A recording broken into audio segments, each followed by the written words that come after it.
Bonjour, alors je suis avec François Belseur et Alexandra Lafitte du collectif Courte Échelle. Bonjour. Bonjour. Alors nous on est un studio de création, d'édition et d'exposition et donc on est un peu spécialisé dans le livre d'artiste.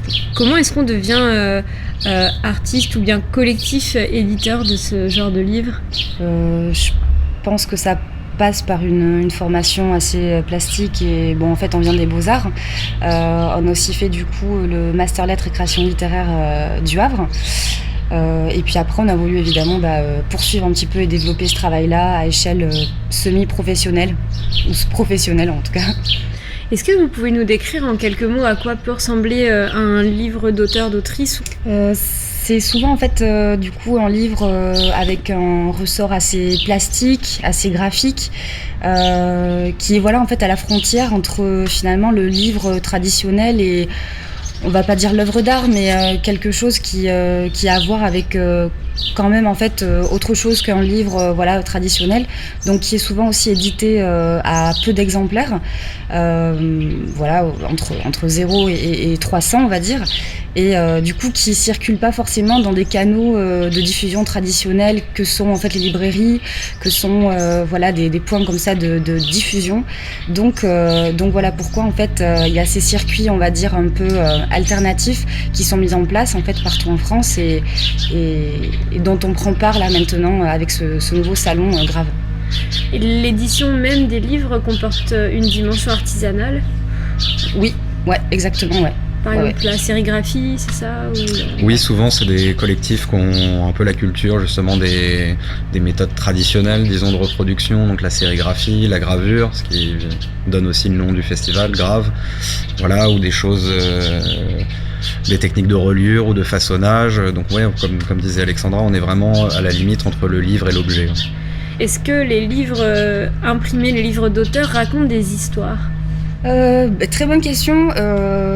Des fois oui, des fois ça va être, des fois non. Oui, ça dépend vraiment de l'univers. Souvent on est sur des choses très graphiques, mais on peut arriver assez rapidement au roman graphique ou à de l'illustration, voire même du texte. On aura quelques auteurs sur le festival qui développent du texte narratif à travers du livre d'artiste. Oui. Et est-ce qu'on peut retrouver des livres de ce genre ailleurs, déjà au Havre en ce moment ? Personnellement nous en fait on est diffusé par la petite librairie au fil des pages, rue Paul Doumer. Après ça dépend aussi vraiment de chaque collectif éditeur qui choisissent ou pas en fait d'entrer dans ces circuits-là.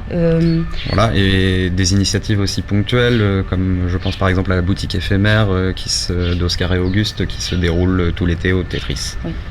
Et pour faire connaître le travail des collectifs éditeurs, vous organisez ce week-end un festival Grave, donc c'est pas un juron, c'est le nom du festival, qui aura donc lieu à la plage. Qu'est-ce qui vous a donné envie de créer ça, parce que c'est la première édition?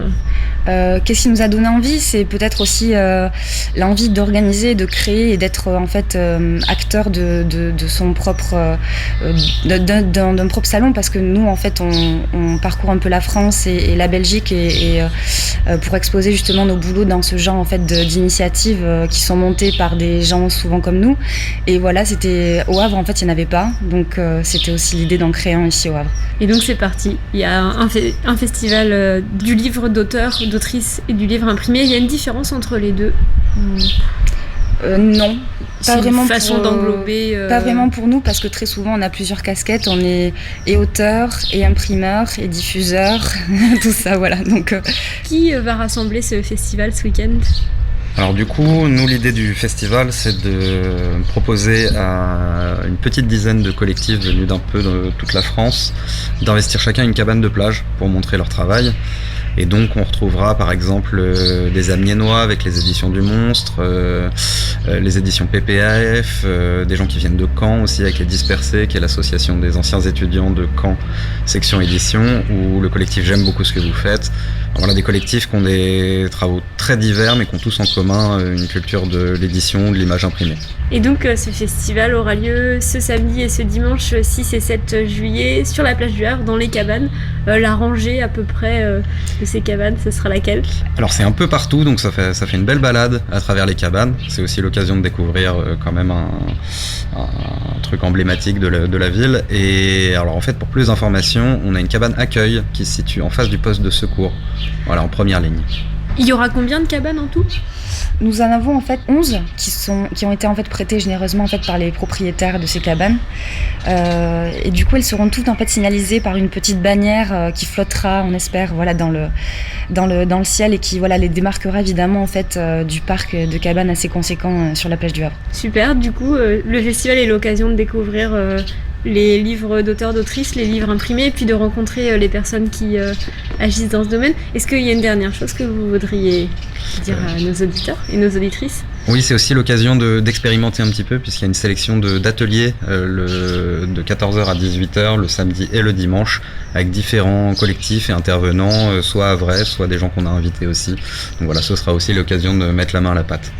Et toute la programmation est sur notre site studiocourtéchelle.com. Super, merci beaucoup. On peut aussi retrouver les informations sur la page Facebook Grave, qui est illustrée d'une très belle affiche. Oui, c'est ça, ouais. Exactement, oui. Et j'en profite pour préciser que l'affiche a été réalisée par Jérémy Vauclin, et qui a fait du très bon boulot. Il vous sera sûrement reconnaissant pour ce petit clin d'œil. Merci beaucoup François Belser et Alexandra Lafitte, on se dit à samedi. À samedi.